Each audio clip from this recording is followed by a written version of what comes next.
Congratulation ma'am, Gujarati toughest એક્ઝામમાં આજે આપ ઇન્ટરવ્યૂ આપી રહ્યા છો તો એના માટે ખાસ આપ આપનું નામ જણાવશો તમને?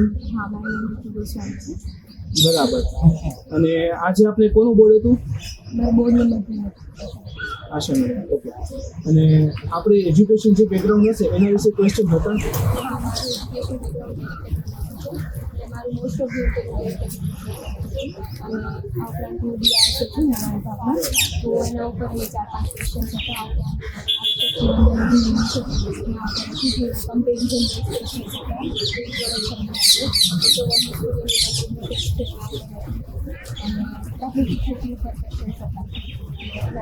કરંટ અફેર્સમાં અને તમે ઓલરેડી સર્વિસમાં છો તો એના રિલેટેડ તમે અગાઉ તો ઇન્ટરવ્યૂ અને હાલનું ઇન્ટરવ્યૂ એમાં કંઈ ડિફરન્સ કહી શકો? કારણ કે જ્યારથી હસુપડે સાહેબ ચેરમેન બન્યા છે જીપીએસસી તો ગુજરાતમાં આખી હોહાર મચી ગઈ છે કે હસુપડે સાહેબ ચેરમેન છે અને હવે તો જીપીએસસી એમ ટ્રાન્સપરન્સી ફૂલ ટ્રાન્સપરન્સી કમ્પ્લીટલી ચાલશે, તો એના હિસાબ કહી શકો? ખાસ ચેન્જીસ નથી, ખાલી જે સવારે નાસ્તો આપે છે એ ચેન્જ કરેલો છે. બાકી transparency wise, management wise okay છે. અને તમારા પ્રિફરન્સ ઉપર ઇન્ટરવ્યૂ જાય છે? હા, પ્રેફરન્સ ઉપર જાય છે. આ ઉપરાંત અમે અત્યારે જે સાડી પહેરેલી છે તેના પર વાળી પેન્ટિંગ્સ હતી, તો એના ઉપર એ ક્વેશ્ચન્સ હતા. ઓહ, ધેટ મીન્સ સ્ટુડન્ટ કે તમને જે પહેરવેશ છે જે કહેવાય છે યુપીએસસીમાં કહેવાય છે કે તમારા લુક ઉપર જાય છે, તો એના ઉપર જાય છે તો ખરા.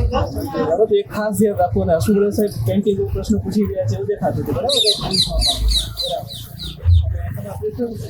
આપેલી છે એના મીન્સ કે એની લાયકાત શું? લાયકાત તો ઠીક છે કે એની કામગીરી શું છે કે એવું પૂછે છે ડિપાર્ટમેન્ટની અંદર? ના, મને એવું કંઈ પૂછેલું નહોતું. હું ડિસ્ટ્રિક્ટ ટેક્સ ઓફિસરમાંથી લખતું છું લાસ્ટ ટાઈમ, તો આ વખતે આસિસ્ટન્ટ કમિશનરની જે પોસ્ટ છે તો તમે જીએસટી ડિપાર્ટમેન્ટમાં જશો એના રિલેટેડ એ વિભાગમાં જ આગળ વધવા અને મેડમ ખાસ કે હવે જે સ્ટુડન્ટ ઇન્ટરવ્યૂ છે